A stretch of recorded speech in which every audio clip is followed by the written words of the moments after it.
Gocsy's having a yarn, 'cause he's got nothing better to do. Gocsy's having a yarn, and one day he might have one with you.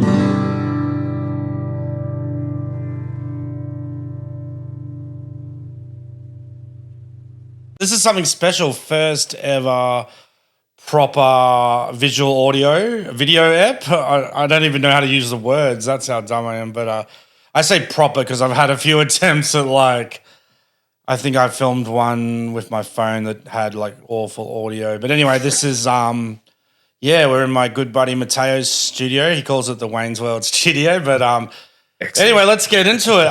First guest for this special moment, it is guitarist, rock and roll, all-round legend, Jarrod Goon. Thanks for coming on, Jarrod. Thanks, Gocsy. It's good to be here, and I'm glad to be the lucky first video guy. Yes, yeah. It doesn't actually. It's just I like how you use the word lucky because there's nothing special about it in terms of awards or anything. But I say guitar, so a few different bands. Many people might know you from Clowns, who are on a little bit of a break at the moment. Yep. You're here in Brisbane touring at the moment with Leatherman, is that correct? Correct, yeah. Yeah. So we played our first ever show outside Victoria last night. Oh, sick. Sunny Coast. We're all celebrating little milestones here. Yeah. Yep. So awesome. Crossed the Murray. Yep. Yeah. Finally. That's awesome. Because a lot of us are Brisbane's not small, but we do look at the bigger cities as the big smoke. So when you're from the big smoke, so well, that's a cool milestone. Those are the two main bands you've been with. Doubling with any others, or I mean, I've been in a few different bands growing up and stuff, here and there, but these are probably the two most serious bands, I guess, if you could put that term on it. Yeah, awesome. And do you play the same role in both? Is it lead guitarist? Or? Yeah, same in both. So I'm a bit of a one-trick pony, whereas Jake from Clowns, drummer of Clowns, plays guitar in Leatherman. So he's doing the Dave Grohl kind of getting out from behind the kit. That can play all of it. That's sick, yeah. Well, the reason I asked, I've always loved music. I'm that guy. I know that's an odd thing to say. It's I'm that guy who likes music, but never been too techie with it. But I do know you got your rhythm guitar, lead guitar. Well, I've seen you do a cover of "Damn It" by Blink-182 a couple of times. Yeah, well, I'm sure we all start somewhere. Yeah, you probably. I know you're probably past that stage where you got to look at what your left hand's doing. I'm still there a fair bit. Yeah, do you ever stop, wait, and I did last night. I was like, fuck, I don't know how to play this song. For those who can you put it in layman's terms for us? Basically, lead guitars. When you hear that the main riff in a song, that's basically you. Or? Yeah, I guess with Leatherman, Jake and I are both lead guitarists. We swap, we'll each play guitar solos in different songs, and we also do the dueling harmonized lead guitar bits as well, like your sort of Iron Maiden parts and stuff like that.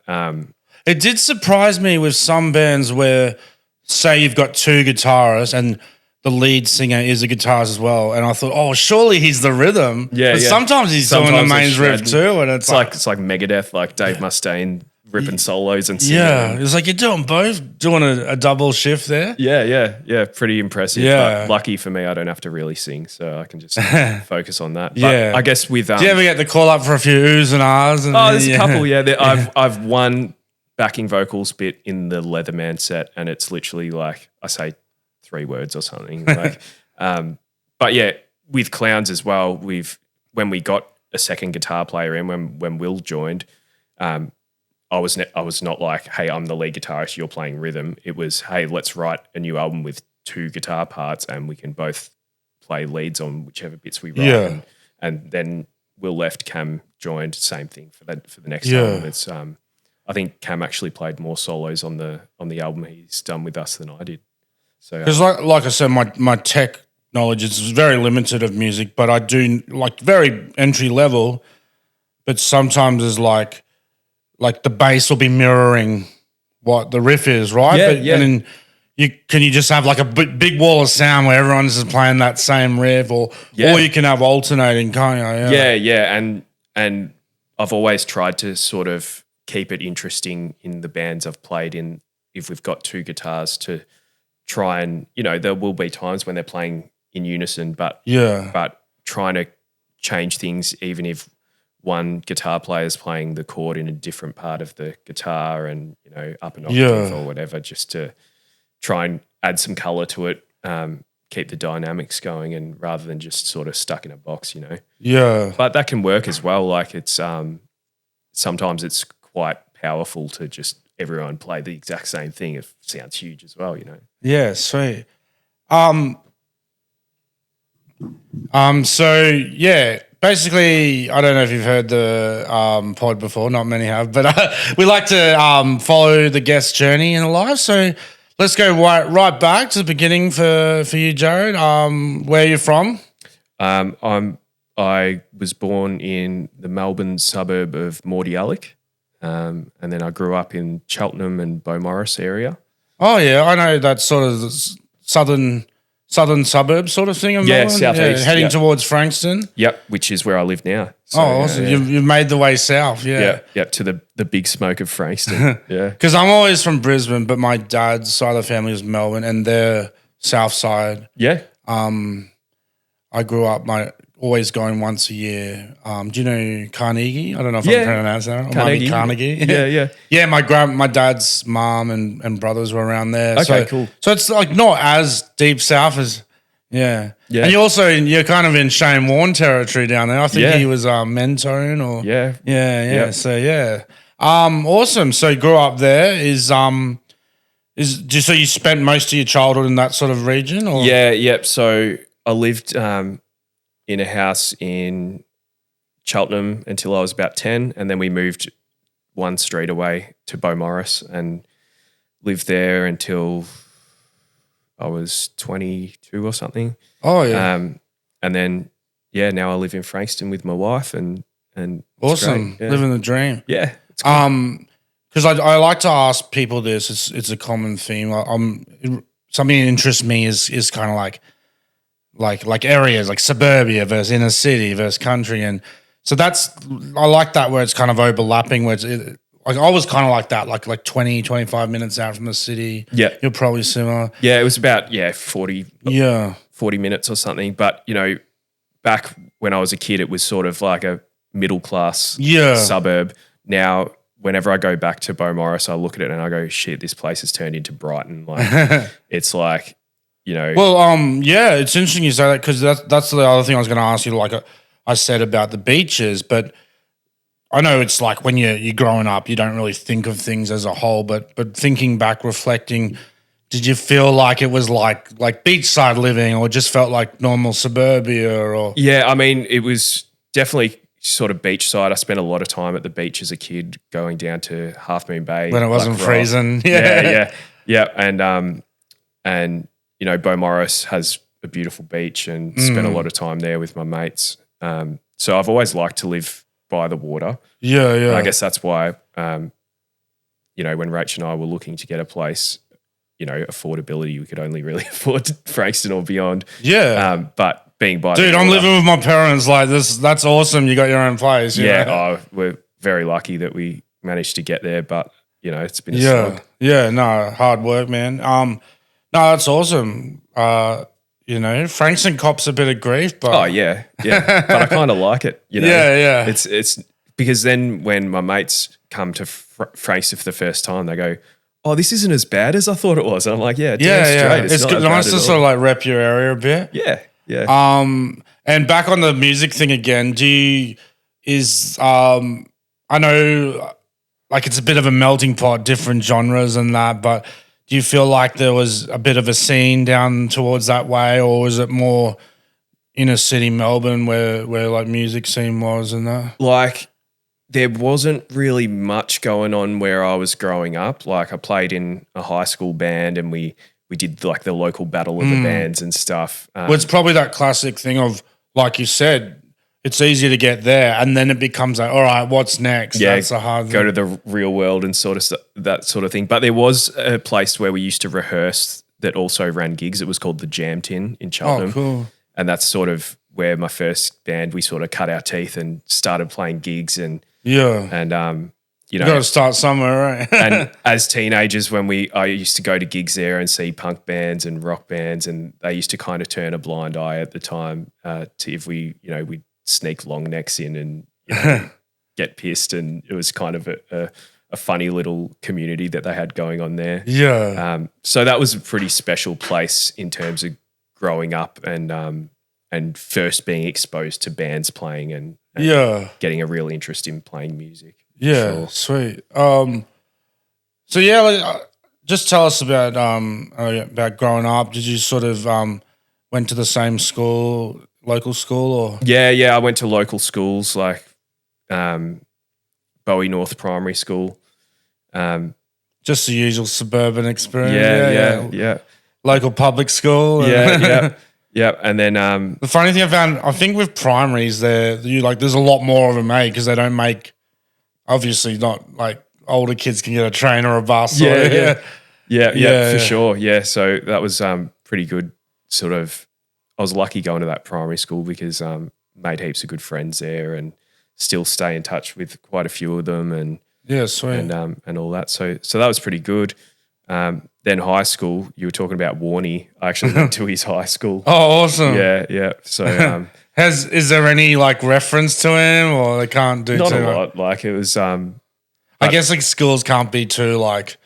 This is where this legend went, or maybe like a statue. They bring it up every now and then. Yeah. But high school was what it was. Bit of pressure to be the spinner at that school. Oh yeah, of course. But it was an all boys school, and then they went co-ed in like year 10 or something. But it was honestly the culture there was pretty toxic.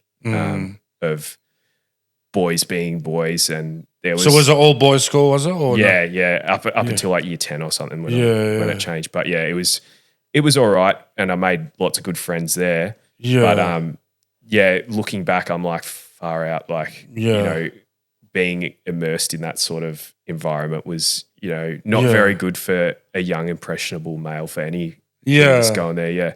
Yeah. Well, sometimes like Again, like not trying to be too deep or anything, but I do like to think, are people like a product of the place they're in, or nature versus nurture? And do you ever think that like you would have been who you are no matter what, no matter where you were, or being in that area sort of shaped you a bit? I think there's a lot of both of it. Like they both come into play, but I think your environment has a lot to do with how you turn out. And even like what you're saying, where it's like, I don't want to just keep talking on and on about Warney, but something like that, where it's like sometimes we can think like, these like, oh, that school was a bit of a footy factory and like they had a gym and then, but like that could be someone who just kind of like almost like made themselves, and it's not, and you're self-made as well. It's not like, you didn't go to rock and roll high school. No, definitely. I mean, they didn't,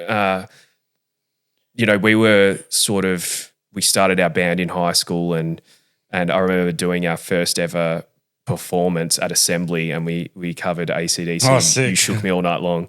And I remember like all of our schoolmates were like, oh, that was shit or whatever. and I think, we were nervous and it's pretty funny thinking back to like, what were you, 12 or 13? Or? I think 14 or something, yeah. But even that age, talking about being up all night, American thought. Yeah. We knew exactly what we were singing about. Probably like squeaky voice kid doing the Brian Johnson, Geordie British thing. Yeah. So I was rocking with the boys at school, and it was pretty funny doing that first sort of performance, and then going to like playing at the local town halls for the government funded gigs, and where they'd encourage young people to do the all ages shows, and that was really fun. And what about growing up? Obviously, Melbourne is very well known for like arts and stuff, but it's also known for like its footy and cricket. Did you get into a bit of sports or anything? Or? I played basketball as a kid. So my brothers, both of my older brothers, played basketball as well growing up, and my dad played basketball a lot. So he always encouraged us. Could you dunk? Our parents encouraged us. I could not dunk. Makes two of us. Yeah. Believe it or not. Yeah. I know a lot of people look at me and think, surely that guy can dunk. Yeah, Gocsy. Nah, but I remember, but basketball is it suits being a kid because you're like, this is fun, I remember not with a ball or anything, but just like jumping up to try and touch stuff. As a kid. Like it was. I mean, 3 boys. I got 2 older brothers. Like every single probably handprints around the house. Handprints everywhere. We'd either grow up and bloody jump up and touch the top of the door frames, and then the other thing we'd do is give each other dead arms every time we walk past one of your brothers, punch them. You know, it was pretty fun. But I get along with my brothers really well, all my family really well. So we like to reminisce about, you know, me being the little turd youngest brother and all the shit we used to get up to as kids. It was pretty funny. Yeah, sick. Can you tell me a bit about your family background and culture and that? So my dad's he's half Chinese. So his dad, my grandfather, is Australian-born Chinese, and his dad moved over to Australia. And so I've got that Chinese background in my family, a bit of Irish as well on that side. Sick. And then mum's side is just sort of Anglo-Australian. Same as me. Like I was like, tell the dad one first because that's the interesting one. Yeah. And then mum normal. Well, what's your background? Well, dad's family was like Jewish European. Yeah. So they were around a lot from like Czech Republic and Yugoslavia and that. And wow. Dad's dad was born in Latvia. So Yeah. I think that's where. Actually, interesting thing about the like, I can tell you love your like classic rock. Yeah. And so my surname Gocs, Gocs. Yeah. Was actually being like anglicized, Yeah. and it originally had the like the Motorhead O with sick. the dots. The Yeah. So I'm like, I could have had the Motorhead O, like if they didn't change it. I think it was like Gots or something, Gotz. Or like, Okay. yeah. So it could have been like Gocsy or something. Yeah, Gocsy. Yeah. But yeah, like I was just, it was really interesting to hear that. And so you said, I was just trying to follow it as you said it. Sorry, but are you considered like 3rd gen Australian or what? Not saying like go around thinking about what your label is. I guess so. Yeah. I think so. Yeah. It's interesting you mentioned your surname being anglicised because from what I understand, that happened to my family when my great grandfather moved over. Because I believe our family name was Shum or Shum. Oh, okay. And so the story goes, they just wrote Goon. Yeah. That's how I got the surname Goon. Well, like now we can laugh about it, but like, yeah, it could have been some people just trying to fit in and thought their name was too hard to say or just as simple as, the way it was spelled, and which is kind of sad to think about when you have all hundreds of years of history and then it's just like someone's decision on a paper. Like a typo. But you don't want to cause any trouble or anything. Oh, yeah, of course. When you're moving in, you want to fit in. And I read an interesting article about that happening, I think, you know, in those times that there was a lot of racism about it as well, like when they're anglicising names. Talking about like Chinese in Victoria, there's a lot of history there with like the gold mine, but most importantly, food. Dim sim. the dim sim. The Melbourne invention. A lot of people don't know this. I think it was created to suit the Melbourne sort of Anglo taste. Yeah. Well, my Chinese family moved to Ballarat, so there you go. But my great grandfather was a herbalist, actually. Oh, awesome! Yeah. But speaking of dim sims, I read an article about dim sims recently because it's quite an important Australian topic, and I think it was the son of the inventor of the dim sim was doing a delivery one day when they were just sold as steamed dimmies. And the story goes he popped into a fish and chip shop that his mate ran in Mordialloc, which is where I was born. Yeah. And he decided to throw one into the deep fryer to see how it worked, and the rest is history. That's awesome. No, because like obviously it's interesting to talk about, but you probably do get that a bit of like, there's a bit of a joke in comedy. A few of the ethnic comedians will be like, when people are like, where are you from? Yeah. And you're like, Mordialloc. Like, have you ever got that? Like where people are like, no, where are you from? Like, I mean, it's interesting. Like we had a customer at, so I used to work with my parents in the family business in freight and packaging and stuff. And we we had a customer come in one day and he was talking about maybe sending something to Japan or something about something Japanese. And he looked at my dad and he goes, "Oh, you'd understand that, wouldn't you?" And my dad goes, "What do you mean?" He goes, "Oh, you're Japanese, aren't you?" And it's like, "No, I'm Australian and I'm probably more Australian than you are," you know? Yeah. There's a lot of just sort of, I guess, people presuming stuff. And, I mean, people are kind of dumbasses and Yeah. a lot of the time they don't mean the Well, because the suburb I'm from in Brisbane is known as an Asian suburb. Yeah. Anyway, so I grew up hearing that, like, you know, all the gags. They're like, "Oh, you must be the one white guy from there." And like it gets pretty tired and stuff. Yeah. I mean, that guy, I think he felt like a dumbass when he realized that it was a racist thing to say. Yeah. And Well, you guys have you've toured heaps over the years, eh? How, like, has it ever played a part?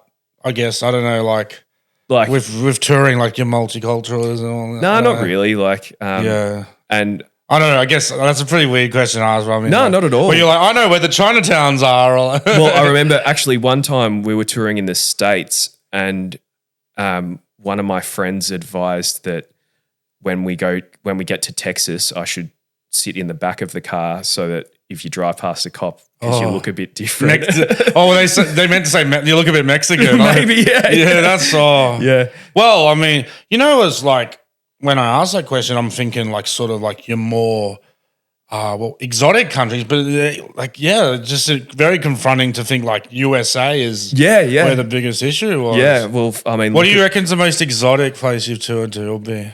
Putting you on the spot there a bit. I'm trying to think of like little countries we've gone.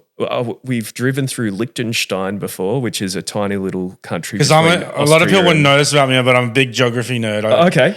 I grew up. My parents all actually thought I was a weirdo. I'd be like reading atlases. And yeah. So you know where Liechtenstein and the is? sad part is I've never been out of Australia. But I know all that stuff. Yeah. But just I really want to go one day. So and maybe we can do a tour together. You know? Yeah. I was in Luxembourg last year and stopped off at a servo. See, those are the great ones. Those tiny little San Marino. Yeah. Vatican City. Yeah. But I reckon as a kid you remember like weird shaped flags when you see there's like Nepal and also the tiny little countries. Oh yeah, but I think one of the highlights of places I've been to was probably Slovenia.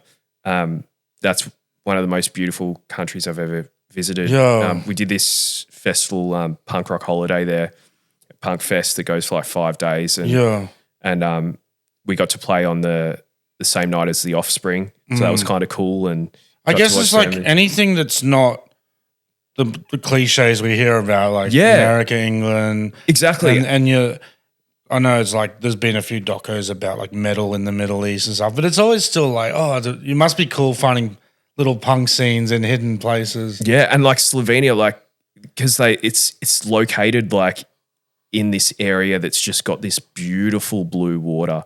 And they have the festival every year, and I think about 5,000 people go. And people travel from all over Europe to go to this festival because of the location, and it's just insane. And then we had a big night there, and then the next day we had to drive back to Germany. I think we were playing in Munich that night, so it was quite a long drive. And it was like 40 degrees, middle of summer.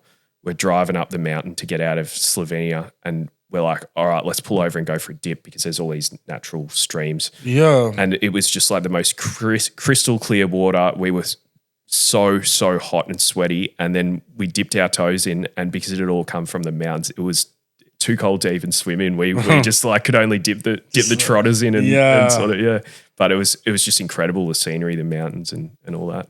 Yeah, awesome. But I've been to the Czech Republic lots of times as well, which is where your background is. I don't want to stay on the topic of culture and that too much, but just talking about like growing up and identity and stuff was, I know it might be hard for you to think back to like young age, but can you remember sort of, was there a time when you're like starting to ask family a little bit, or was it about the background and stuff? Yeah.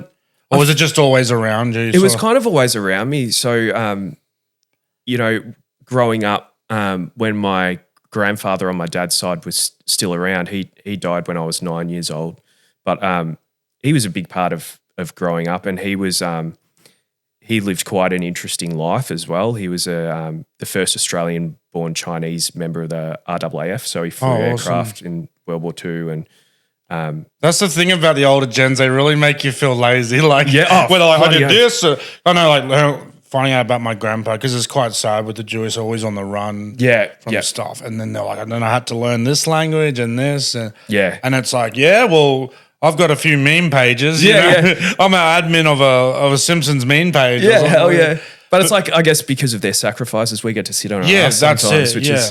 But like when I asked about that too, because like you said, with the two sides. So for me, living in Brisbane, my mum's family's up here, so we just had all your normal Chrissy, all that. Yeah. And once a year, I'd go down to Melbourne, my dad's side, and then I'd be like going to bar mitzvahs. Yeah. And so, like, there's a photo of me with the yarmulke on, like, with the big mullet. It's awesome. The sort of the clash of cultures. Yeah. Well, and I think Carnegie is there's quite a large Jewish population living there as well, around like St Kilda and stuff. and Caulfield and all that. Yeah. But they were like never the like full Orthodox with the sick curls and but yeah, it's interesting. But that's why I just wondered with you if it's like if it was, I guess, and sometimes when you're a kid, you're just having fun. You're not thinking about that. Yeah. I mean, I didn't think about it a lot as a kid, but you know, I was, you know, sort of told about it and learned a bit about it growing up, and I guess it was always kind of there. And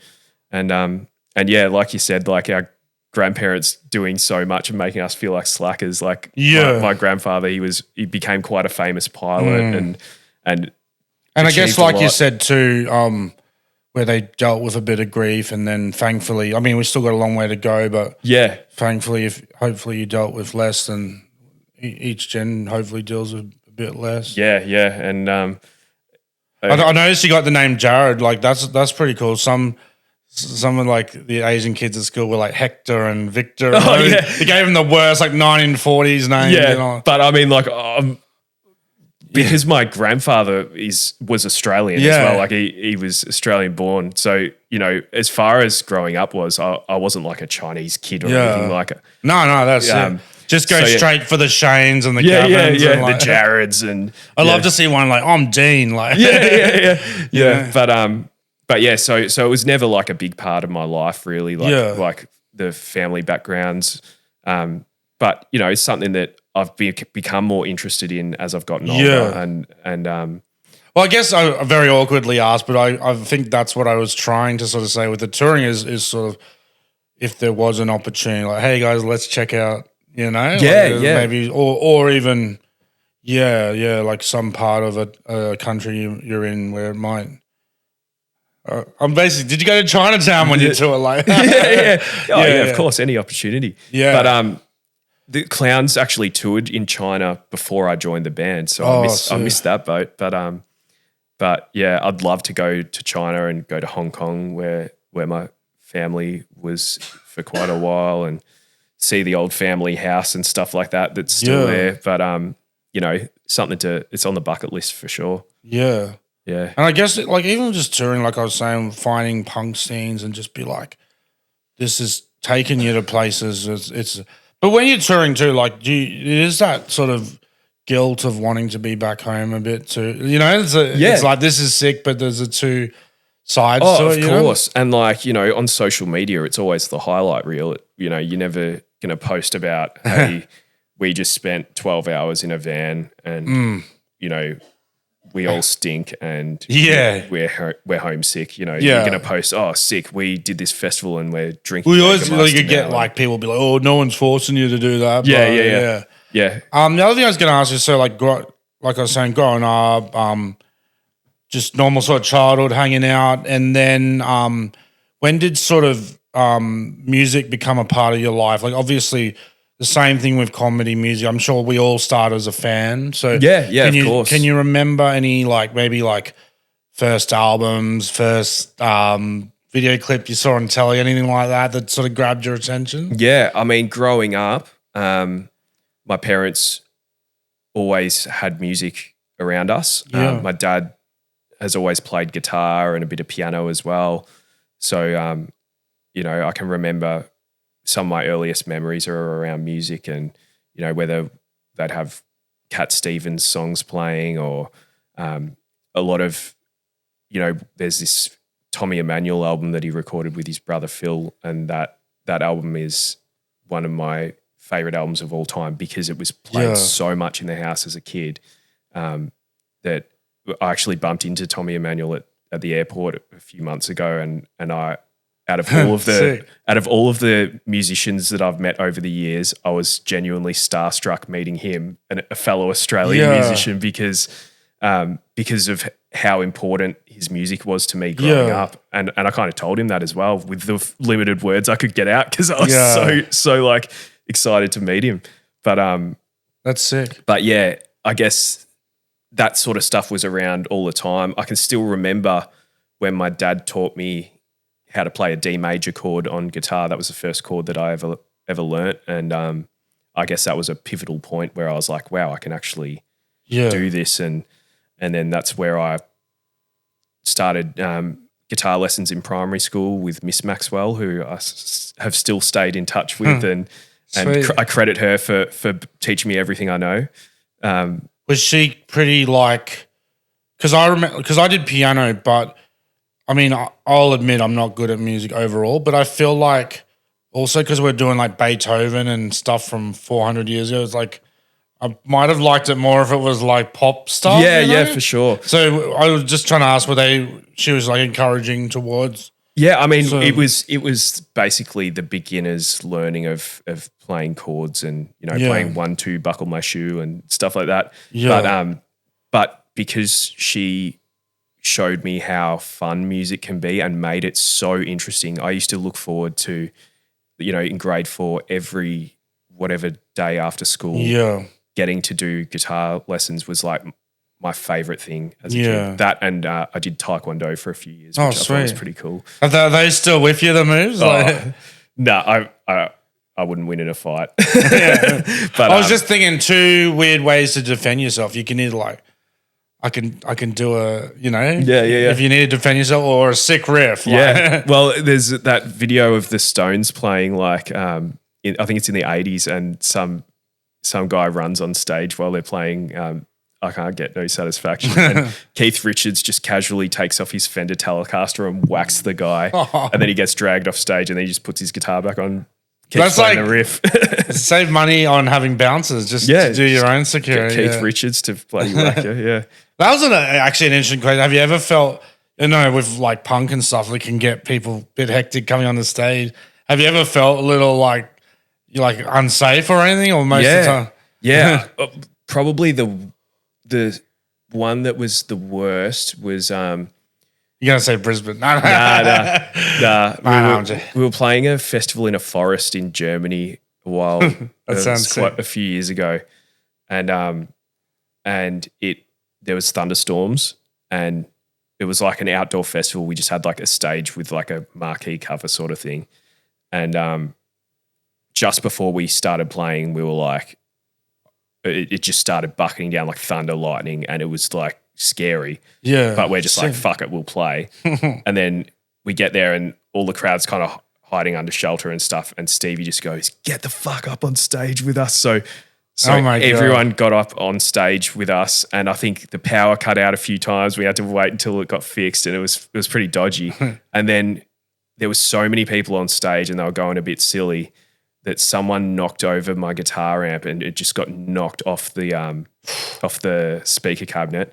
And by that stage, I was tired. I think I was, the middle of tour. I was probably hungover, and I just fucking put my guitar down. I was like, fuck this. It was the last song, I think, and I was just like, well, I'm not going to fix it before the song finishes, so fuck it. So I just put my guitar away, and I was It's funny you say that, because like when I asked the question, I'm thinking like out of control crowds and stuff. But then you mentioned a lot of the time it's probably Stevie instigating like more danger and stuff. And like you must have seen him jump off some stuff over the. And when he climbs up the scaffolding on the side of the stage during our set, and it's quite entertaining. I still remember the first time I ever saw Clowns in Brizzy, Big Sound. This is a fair while ago. Oh yeah, but he was like climbing all over. Yeah.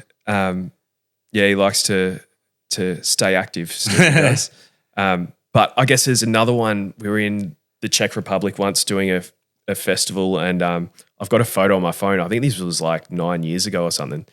I took a photo of the power board that was on the stage for me to plug my effects pedals into, and it was just water on it. It had been raining, and it was just out in the rain. I was like, what the fuck am I supposed to do with this? I think I foolishly just like shook it and shook the water out of it and plugged it in. It was luckily okay. But it's like AC/DC have all that imagery of electricity and stuff. This is like, I'm going to literally be struck while, Yeah. So that was an interesting one. But, apart from that, there haven't been any like super uncomfortable moments on stage, I don't think. So I guess going back to the sort of just, following the sort of timeline, you tell us about how you got started, and then like that's a common theme with people is start as a fan and I want to give this a go myself. Definitely. I know it's a bit of a weird thing to think of, but was it just natural progression of like, I'm good at this, or did you know what I mean? Was it pretty quick where you're like, oh, I'm handling this? Because how I talked about having to just always look at, did it feel like your fingers knew what you wanted to do? Like that? I definitely was, as soon as I started, I knew that I wanted to keep doing it. And my brothers had learnt guitar as well growing up. So I kind of had that sort of encouragement from all of my family members having played guitar and stuff as well. But I guess, I still remember learning to play a G chord and how hard it was to stretch to play that chord. And I remember just being like, how am I supposed to do this? And like learning like power chords as well. It was, really difficult at the start, but I think I enjoyed it, and just seeing the progress and getting through. I think that's the hardest bit, is the first initial part of learning something. It's like anything you learn, like just getting over that hump to where you can play a 3-chord song in time and you get your hands in coordination and whatnot. I think once you get past that hump, the rest is kind of easy. Like, you still got to put time in and practice, and then I guess too. So I imagine you started off like doing covers. I imagine like a lot of people do, and then it becomes time to try and like write originals. Yeah, is the temptation to like go straight to like, that's been taken. Like, because that's a hard thing. Comedy is like not doing jokes that have been done. Yeah, and as time goes on, I imagine there's only so much you can do with your fingers on the neck of a guitar, unless you start doing Tom Morello like Waka Waka. And it's hard to be original on an instrument that's been so popular for so long. One of my later guitar teachers, I remember him telling me that every rock and roll song's already been written twice, because you you can do, because I was a big ska guy. Do the upstrokes. Yeah. Like, is there any like thought amongst the guitar community about that? Is that like about upstrokes? They look down on like ska people. Like there's, what are you doing? That's the wrong way. And there's a big sort of stigma against ska music, I guess, and I mean. I always thought it's like how surfers look at bodyboarders, or skaters look at scooters and rollerblades.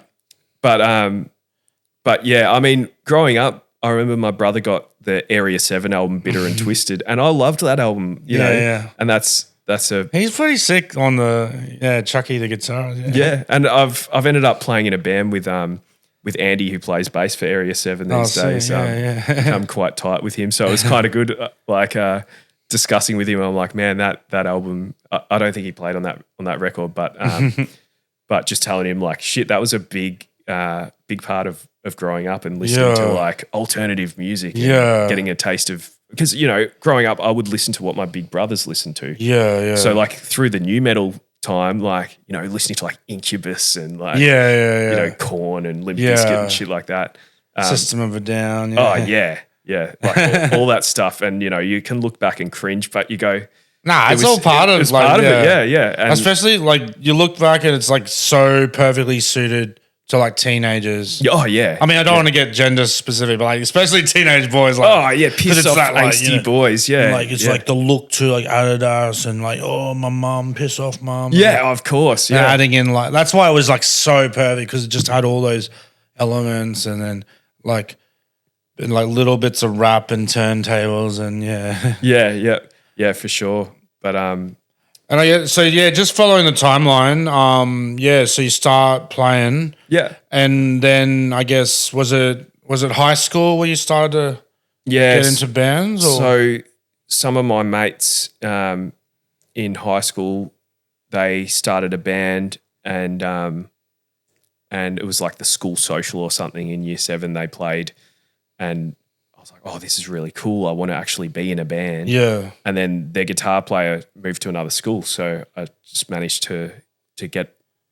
have a jam with them after school one day in like the music room. Because at that age, you still you stay in your suburb, don't you? Yeah. Oh, yeah. I remember that first kind of like starting to go to other school parties and stuff. Yeah. It's like, you feel like you're like, I'm going on a big journey here. Oh, yeah. So when I managed to get that spot in the band, I was like, yep, this is sick. And we were playing covers of like, Living End and stuff like that. And that was my first ever gig, by the way. Oh, nice. Prison Society, yeah. I think my first ever gig that I went to with friends was Grinspoon and She Had at Festival Hall. Oh, sick. And that was pretty cool, in the pit. Johnny Too Good. Yeah.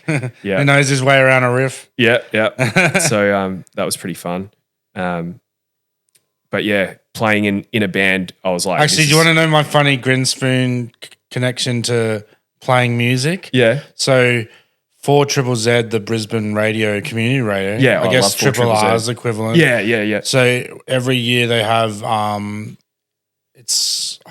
should know what it's called, but it's basically like a week or two where they like try and encourage subscribing. Yeah. And if you, I think it's called like something subscribe-a-thon or something. Yeah, like they that. have the same thing on PBS and Triple R down in Melbourne. So this is like 20-something years ago. Anyway, I subscribed and I think you pay a bit more or you get like a pack with it. Anyway, one of the packs had the music book for Guide to Better Living by Grinspoon. Oh, yeah. So that's like I can do like Just Days. Yes. It wasn't the whole album, but it was like that is a sick riff, Just by the way. Days, Dead Cat. No. Yeah. Oh, that was my favorite, I think. I remember that at Festival Hall, just being like, oh my God, this is like sick. But you probably have this thing where like you get the riff, the tabs obviously, and it's like it sounds kind of like it, but then you realize as you know like pedals and production stuff and the make of the guitar and whatever. I'm like, it doesn't quite sound as good. It's like trying to learn a Rage Against the Machine song. It's like, fuck, you need a spaceship of pedal boards to be able to make the sounds that Tom Morello was doing. I know. But it's still fun to try.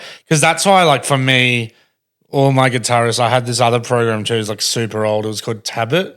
And, you know, as the computer thing was back in the day where what was it called when you don't have you had to pay more for the official. Oh yeah, it was like a taste of it. Demo version, demo, yeah. And then so I just had like the demo of Tablet, so it would just have the first 2 bars. So yeah. That's why I had a lot of like. So you knew the first couple of riffs. and then once that starts, I don't know what to do. Once that's.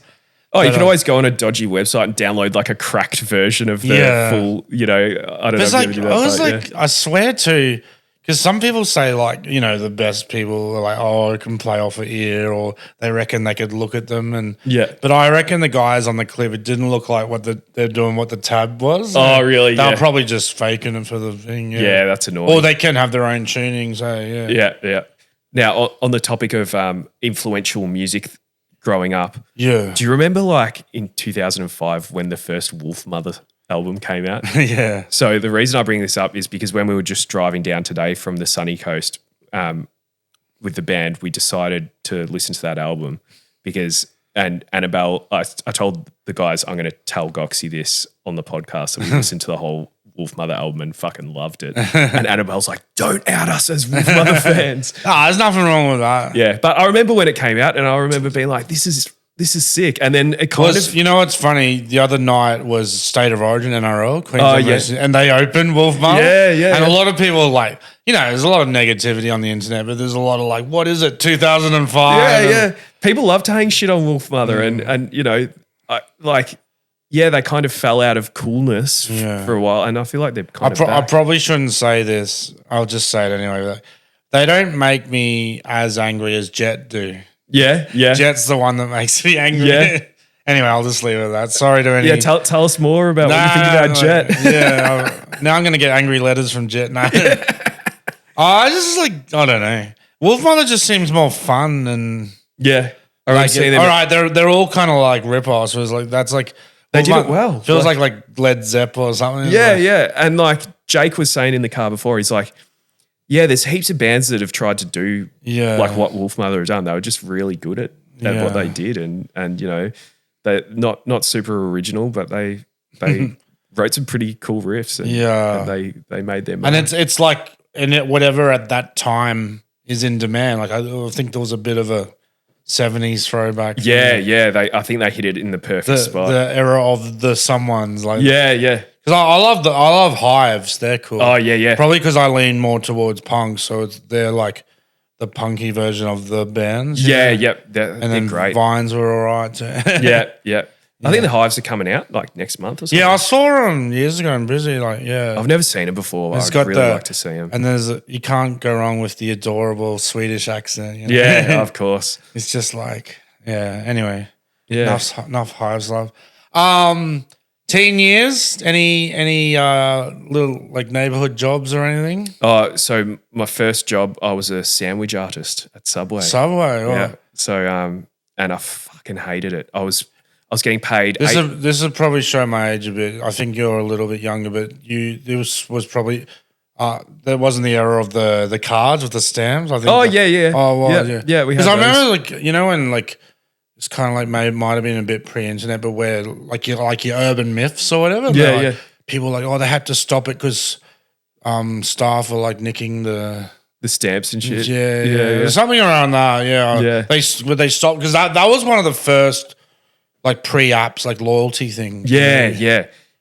But how did you find that job? So you sandwich artist. Oh, it was terrible. I was paid $8.50 an hour, and they were giving me 1 2-hour shift a fortnight. Oh my god! So I would earn. This doesn't sound like it'd pass the. Yeah, I don't think that was legal. What's it called? The people who look after. I don't know. Yeah. Fair trading, I guess. Yeah. So I think that was illegal. I think the minimum's like 3 hours. Yeah. And so you just get started and you're finishing it. I was earning $17 a fortnight. Wow. And plus 1 free 6-inch sub at the end of my shift. Oh. But I mean, I had, and the management there, they were power tripping assholes. Like I cannot tell you how shitty that job was. Tell us the shop so we can stay away from there. No. Yeah. But yeah, you know what? Only good thing would have been, I don't know, there was an era of like pop punk and stuff where the people would wear to parties like a visor. The from visor, yeah. And or I did have the Subway the badge visor and stuff. Yeah, and I remember I'd come home from work from my 2-hour bloody really long shift, and I would stink of Subway, and like I couldn't eat it for quite a while because I just hated the smell. But yeah, that was It is sometimes those jobs you can find out too much. Yeah, I worked at Hungry Jack's, and the patties, like before you put them in, they're just like frisbees. Yeah, like frozen discs. Yeah. Oh, you'll like this though. So I was at Subway. I hated it.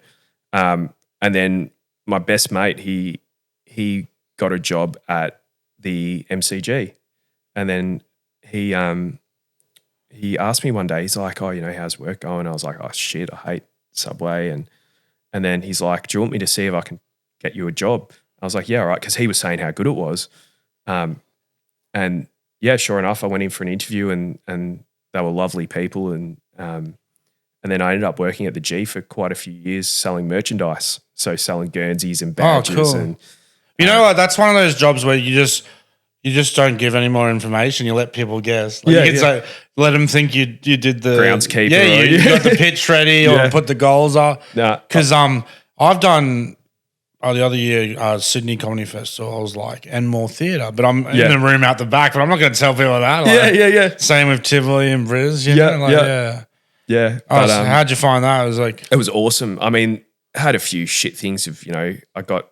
That'd also be kind of like 2 hours, wouldn't it? Or No, we'd do, I think it was like 7-hour shifts. Oh. So we'd get there well before the footy match, and then, afterwards as well, because we'd have the rushes pre-game, half-time, end of the game, and I'd be stationed So you said you're doing merch, didn't you? Yeah. So I guess, is that the worst part? That's probably like people trying to decide sizes, is it? Or? Yeah, and people stealing shit. Like I had one guy steal a Guernsey and I chased after him and he headbutted me. Oh, shit. And then my bosses, who were awesome, they were really great to work with. They were like, please never run after them. If someone nicks something, it doesn't matter. Like, they cost us $2. Yeah, that's it. Because you're a Bombers man yourself. I am. Yeah. I am. I vividly remember working at the Anzac Day match that Zaharakis kicked that goal. And I was working in the merch stand just outside the members gate, and there were Bombers fans leaving because they were like, we've lost this. And we had the little mini radio and we're listening to it. And we, like, as soon as we saw them like leaving, and then people being like, you know, you hear the crowd going nuts, and we started kicking goals and coming back, whatever. We were like, get back inside there, you know, you're going to miss it. We're going to win. And Zahara. You ever had any, like on tour and like tuning in, like, Jarrod, we need you on stage now. You're like, they're just about to kick a goal. Yeah, I mean, I can remember someone, a guy I knew who was big Dogs fan. He was over in America, and when they won, and he's like, I think he came back or something. Yeah, I mean, you'd be spewing like the Doggies finally win a flag, and you're. That's overseas. What I love was, like, you know, sometimes people want to pit sports and arts up against each other. It's like, grow up. Yeah. I mean, I think I love. Do you follow that Hard Times? That's pretty. Fun. I think there was one recently about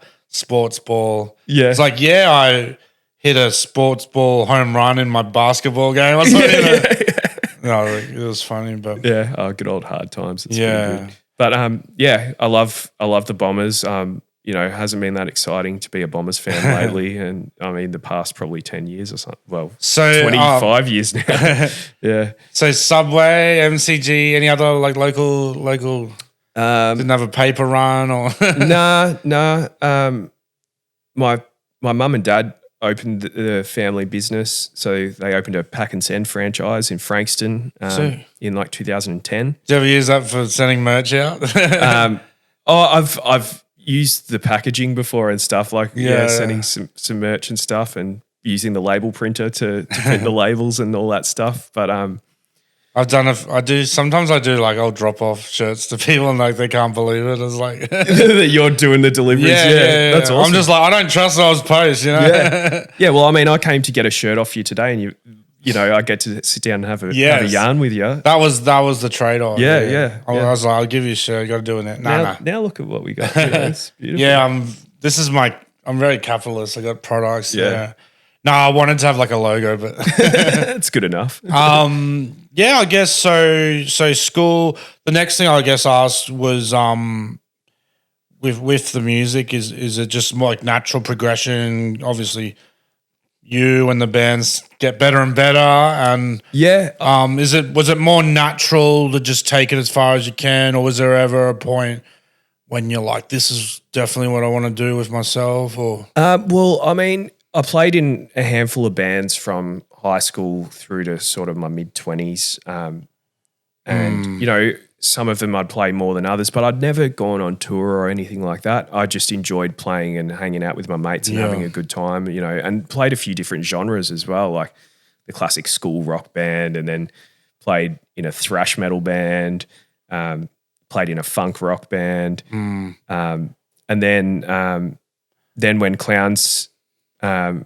guitarist quit, I sort of asked the guys, hey, can I come jam with you guys? Because I was already mates with them and used to go see them, and ended up having a jam, and then it was like, okay, you're going on tour, and it was quite a shell shock, I guess, like because I wanted to take that opportunity to join a band that's, you know, doing well and does touring and stuff, because I did want to do that. I just probably hadn't put in the hard yards of what's required to do that.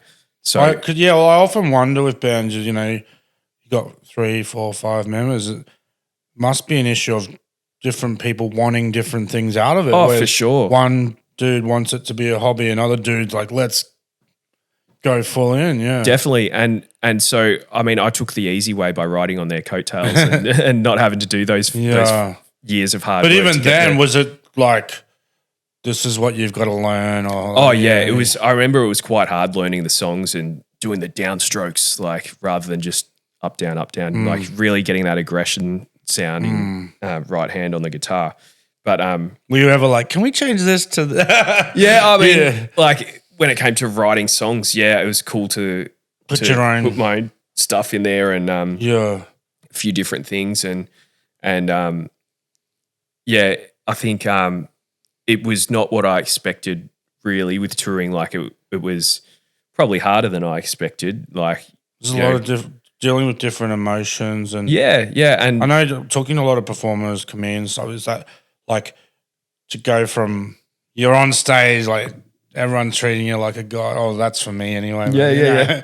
But then you go back and then you're back in the shops in the morning getting your oranges and yeah. and then like the addictiveness of it. Hey, yeah, it's quite a wild thing touring, and like nowadays, a bit older, got responsibilities. I'm married now.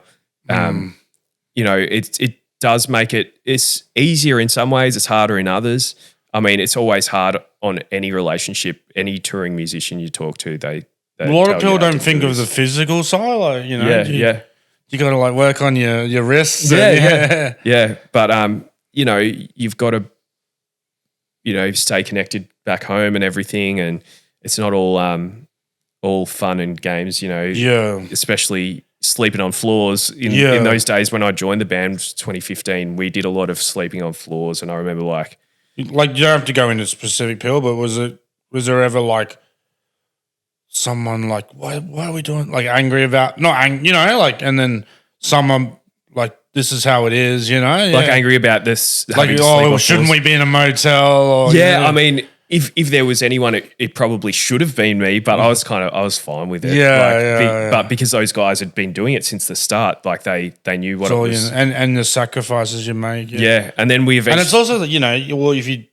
cut a corner here it's a little bit more when you get back or exactly. And, I think keeping costs down as much as you can, especially when you're in a band that's got no money, like, it's important. Well, it's like there's one of me and I try and keep costs down because, it's usually going to food and drink and stuff. It's hard, but we got to a point where we could afford to pay for hotels and stuff. So that made things a little easier, just knowing that you've got an actual bed rather than someone's floor of their garage or something like that you're sleeping on. It can actually it'll help with your performance too, Oh yeah, if you're just well had rested. a shit sleep and like some of the tours where we've done stupid drives, like where you're doing 12 hours of driving a day and you get to sleep at 2 a.m. or 3 a.m. and then you got to get up at 6 a.m. to get on the road again. Like if you're having an uncomfortable sleep, it's not safe, Yeah. So I just want to ask you one thing about Clowns. I know you said you guys are on a bit of a break. Yeah. But this is a bit self-indulgent of me, but Fat Records. Yeah, I was a massive Fat Records fan. Yeah. Can you tell us any, like you don't have to go into too much detail, but like do you remember much of the, for those who don't know, Fat Records is like a huge punk rock record label. It's owned by Fat Mike from NoFX. And they released a few of you. It's American label. Yeah. Released a few Clowns releases. Yeah. So when we did the album in 2019, I think it was, Nature Nurture, we sent the recordings to Fat to see if they'd be interested in signing it. We'd played with NoFX before, in Germany one time, and we'd played with a lot of Fat bands over the years and toured with Frenzel, of course, and then a few American bands as well. I was thinking about this before I came in, and I think they're the only, you and Frenzel, the only Aussies that have been released on it. I'm not 100% sure about that. No, that's right. It was at the time. I don't know if they've released any other Aussie stuff. Because I was following them since the late 90s. I'd get all the compilations, and I was even because I'm a little bit of a contrarian. Yeah. So I had a Fat Wreck hoodie. Yeah, which nice. is I thought I was cool. I was not cool, but different. I was like, I bet not many people get a label. Yeah. I'm sure it was done. Anyway, but I remember back then they had High Standard from Japan. Yeah, of course. Wizo from. So it was a few bands spread out across the world. Yeah. I'm not sure since then if they focused a bit more on like North America and that. But Yeah, I mean, I think the vast majority of the bands are from North America. Yeah, but I know like you know, there's a big. I'm sure this exists in all walks of life, like tall poppy syndrome, but it's very big in like punk rock. Oh yeah, and I know like Fat Wreck would get a lot of grief from like the real punks and stuff. Of course, but yeah, like it's and the thing is too over time, like I don't know how much like way back in the day, it was huge to be on a big label because of like you'd be on the compilations. And of course, I know I was a very. Like compilations made me very lazy because there was so much. You'd have 20, 25 bands on a Punkorama episode. And so I was very lazy. Like I would just look at like Fat and Epitaph bands. Yeah. So that's very powerful. Well, I mean, it was basically like the Tony Hawk's soundtracks. Yes, that's like right, just like the sickest songs. Yeah. So I know like that's a very simplistic view of things, but can you tell us a bit about for you guys? Like was that a big moment or? Oh yeah. I remember Stevie calling Jake and I up at one point, and he's like, "Oh, we just like Fat are going to put the record out because it was getting late, and we needed to know because otherwise we're going to have to make other arrangements with other labels or whatever." And yeah, they were like, "Fuck it, we'll put it out," because we had connections with them through the bands that we toured with, like Nightbirds and Frenzel and stuff, and having played with NoFX before, we kind of had a little bit of a foot in the door into that world. And they agreed to put it out, and they've been great to us. They've done two albums now for us, and because I guess like when it's one thing to be on it, but then it's like, are you a priority, or they just put you to the side? So I mean, they've obviously got their main artists and whatnot, but we've always felt supported by them, and they really helped us with getting our visas to the States. Yeah, and, awesome. And because that's an expensive process as well. They put us on, we did a Fat tour of the States with Teenage Bottle Rocket, the Mean Jeans, and Gen Pop from the Bomb Pops. And that was pretty cool. Like, I guess it just feels like it's a nice like tick of approval from like, even though it's, let's be honest, it's probably not like literally Fat Mike listening to everything, but like Fat Mike literally, I think Stevie asked him at that NoFX show that you came to. So for people listening, Gocsy came to our show with NoFX at Festival Hall in Melbourne, and you. I was just like, "Can I have a +1?" You're like, "Hop up and introduce us." So I made you work. Thanks for it. That. Yeah. Oh yeah, that was your view. That prick's not getting this for nothing. No, that was awesome. Thanks for that. Yeah. Oh yeah, and I made you hand out flyers as well. No. But yeah, I think Stevie asked Mike if he'd listened to or what he thought of the record, and he was like, "I haven't listened to it yet." Yeah. So Erin, but it's one of those things. It is what it is, you know. It's like he set it up in the early '90s, and things grow, and there's Mike bands and there's Erin bands, and we're an Erin band. And you know, I had a chat to Mike about.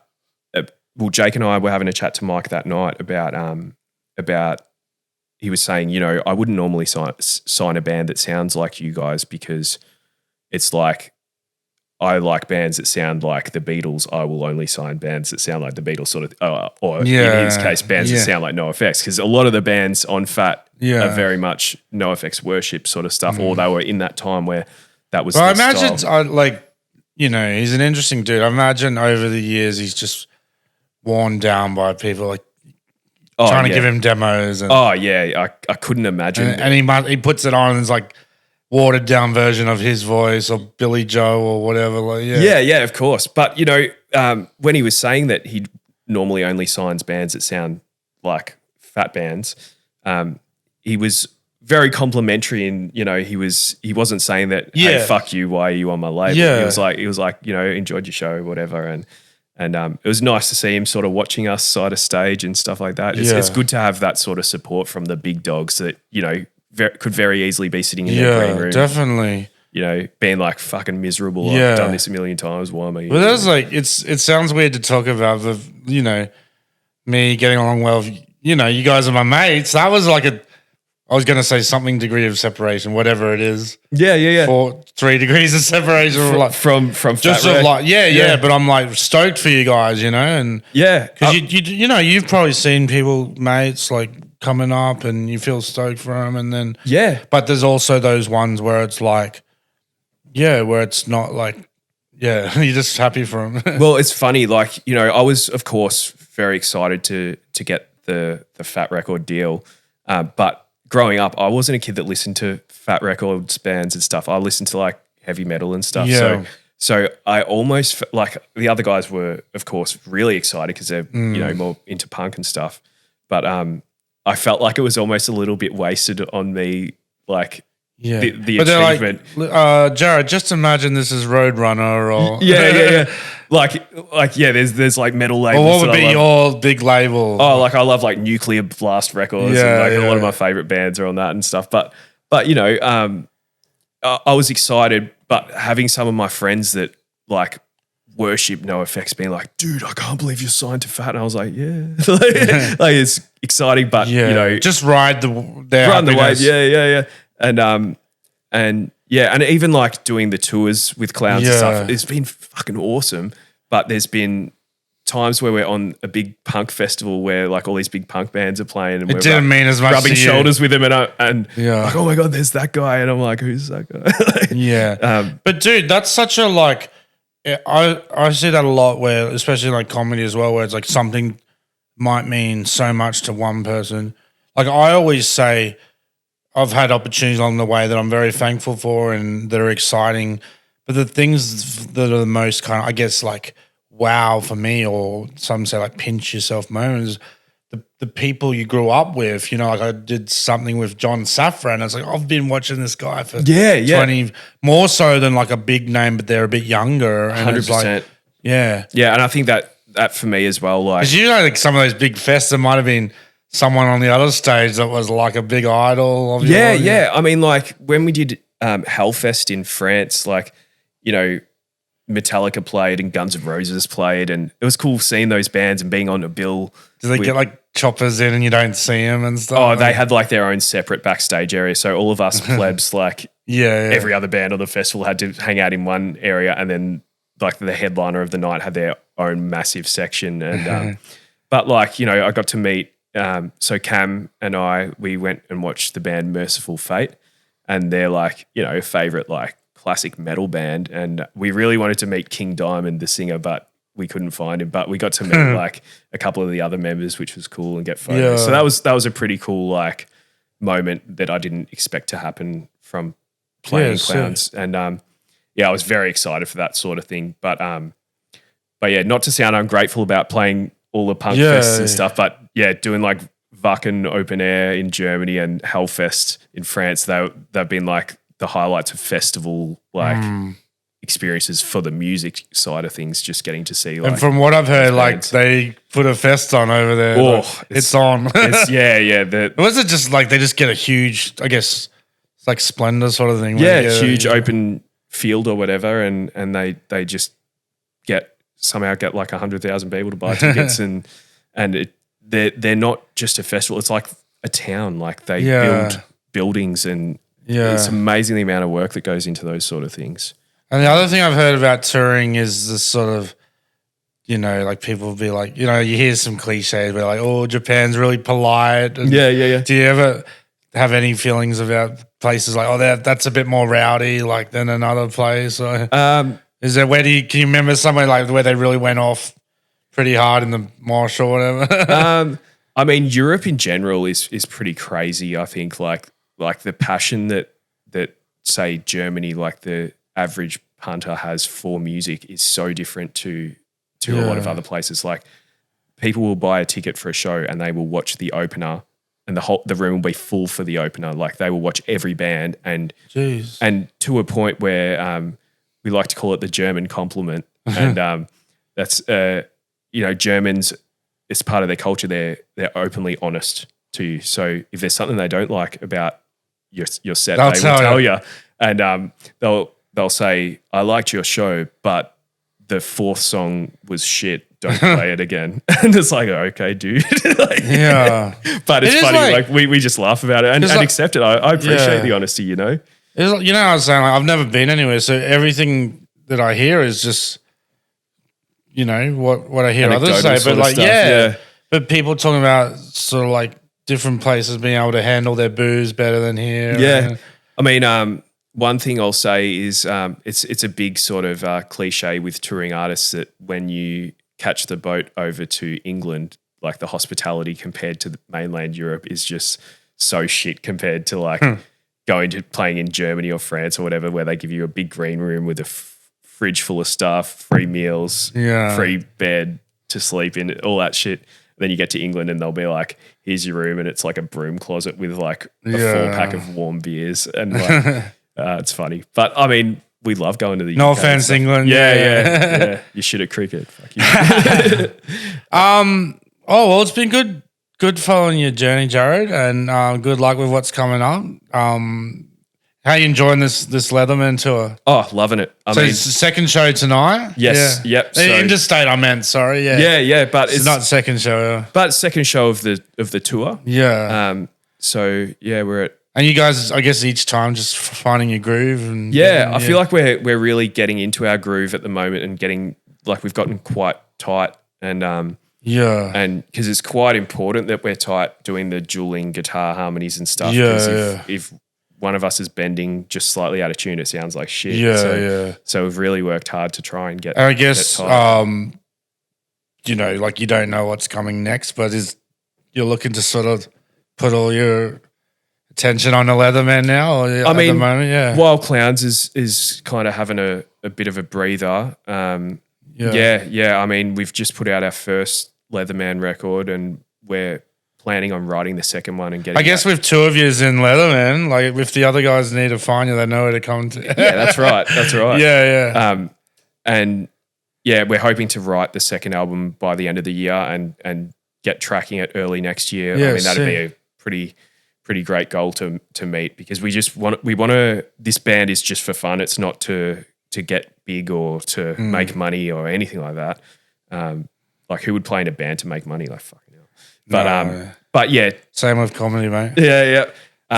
But we're trying to push our creativity as much as we can and really write as much as we can, because I'm finding it quite easy to write songs for this band because we're not limiting ourselves from anything. We're just kind of writing what we want to do and not taking it too seriously. So it's a nice little change of pace. And the good thing is, you know, in the future sometime we'll probably do more shows with Clowns whenever that'll be. And at the moment you're touring around with a couple other bands, or?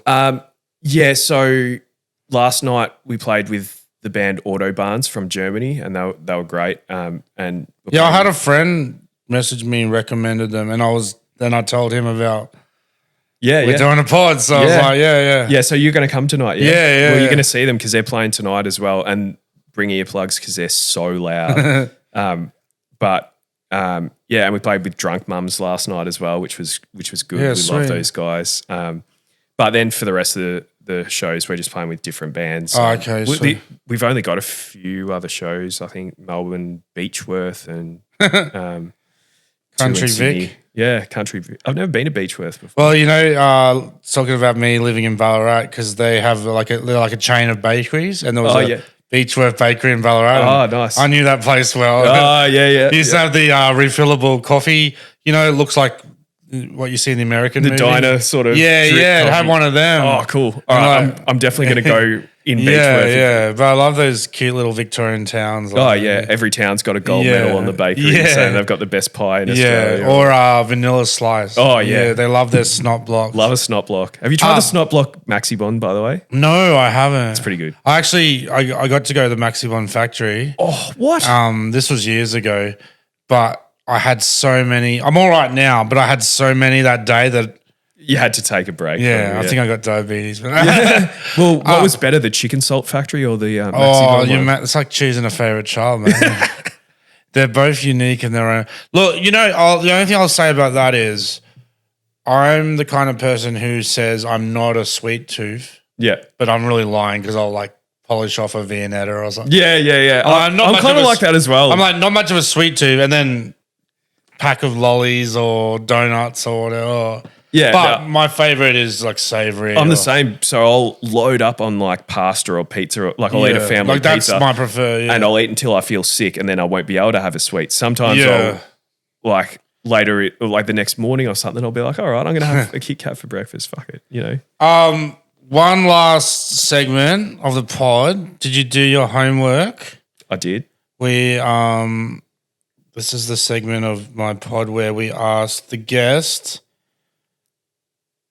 to Gocsy's Wikipedia corner. Yes. Well, did you choose a Wikipedia subject for us to look at? I've got two options and I'm stuck. I don't know which one to choose, so I might need your help here. All right. Let's have a vote. All right. We've got Bruce Dickinson from Iron Maiden because he's a very interesting dude. I know he flies a plane. Yeah, and he's a professional fencer. Oh, that's pretty good. Or Rowan Atkinson. Ooh, that's from my field. Well, yeah, I will say I'm a big Mr. Bean fan. Yeah, I was a very I don't like a lot of British comedy, but I did like Mr. Bean. Why don't we go Bruce Dickinson? That's a fun one. Are you a Maidenhead yourself? Yeah, love him.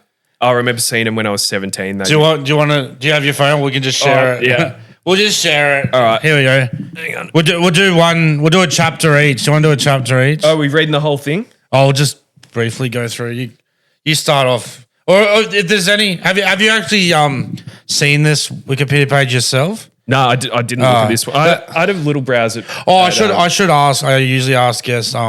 Are you a Wikipedia guy like me? Oh, I get into you know rabbit holes. The rabbit hole, yeah. It's so easy because everything links to another thing, and it'll usually be either if a random band pops up on Spotify or something, and I've never heard them before, I'll look them up and be like, oh, that member's from that band, and keep clicking on things. But it's also like a bit grim because I'll usually like go to like death, like, oh, how did they die? Yeah. And you see like it's like such and such was or is, and you're like, oh shit, they're dead. And then like footy players and things, there's often like a chapter's like controversy. Yeah, you know, like, that's a good one. Yeah, because that's what you want to see, early life, and like because there's the stuff you know. Yeah. Anyway, do you want to see if there's a chapter that's interesting or fun or he wasn't the original guy, was he? No, he wasn't. I think there was like maybe a couple of guys at the start, but Paul Di'Anno was like the first one on the first two albums, and he was awesome. He only died last year, I think it was. I remember one of the tracks being on Tony Hawk. Was it 666 or Number of the Beast? Yeah. Or Run to the Hills. No. Oh, maybe. Yeah. I only really played the first two Tony Hawks and then Underground. Yeah. But the 3 and 4 has been reissued, so I'm excited to give him a crack. Bruce Dickinson replaced Paul Di'Anno in 1981 and debuted on their 1982 album, The Number of the Beast. Wow. Which is a pretty huge album. And what's his kind of, because I don't know too much, is he like high pitch or? Yeah, like he's very like theatrical, I guess, and you know, always singing about like wars and battles and whatever. Yeah. Running to the hills and Bit of Ozzy Osbourne sort of thing. No? Yeah, but like quite dramatic, and he'd do like the power screams and stuff. Oh, yeah. Quite different. And I'm thinking, is it recent times you hear like sort of, was he saying people not to smoke vapes or something? And like, I think I saw get something rid of that about pot vape or something. Yeah. It's funny, like, you know, these people get older and they start getting grumpy about shit like that. Yeah. You'll be you one day, mate. Yeah. Put away that. I'm getting there, you know. You just find you got less time for stuff. Yeah. His father, Bruce, was a mechanic in the British Army.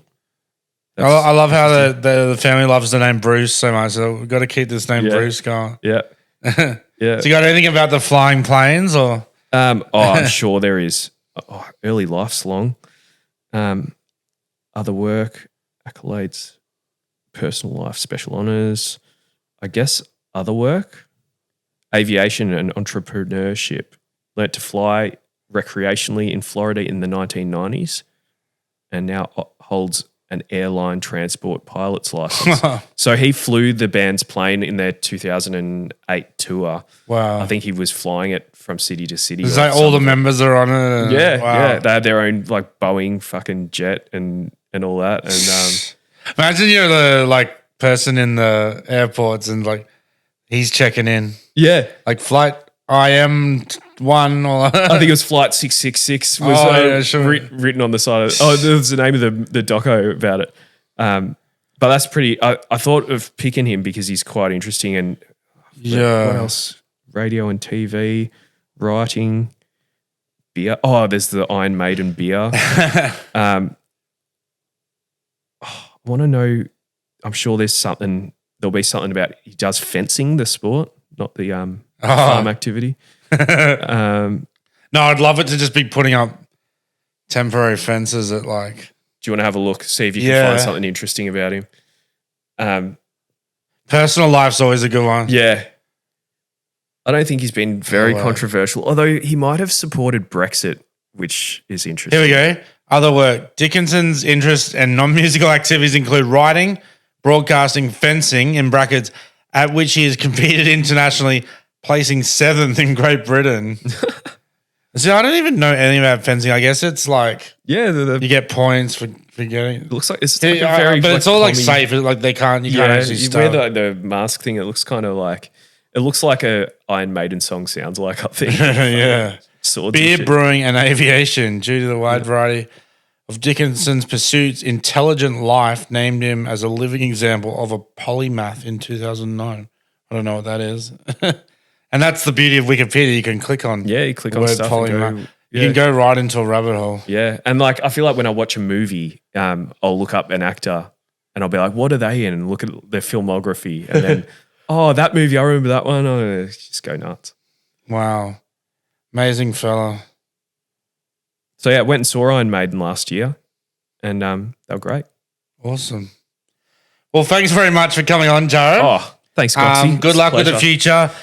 As we said, check him out with Leatherman. There's a whole Clowns back catalogue.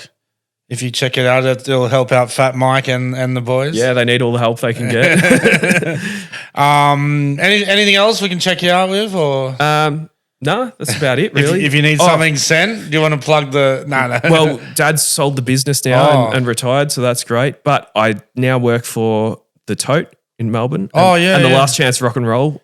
Oh, you want to tell us before you were telling me about the artwork you saw. Wait, the sausage. One? Oh, yeah. So that was nice. The other day I was at the Tote working and went into the toilets and there's a urinal there and I'd seen that someone the night before had gotten a sausage at the sausage sizzle, taken it. They obviously needed to take a leak, so they've had a bite of it at the urinal and just propped it down in the corner of the urinal for... I don't know, saving it for later or something. Yeah, so. It's a true artwork of the Tote. Yeah, it was contemporary modern art, and it's quite a statement.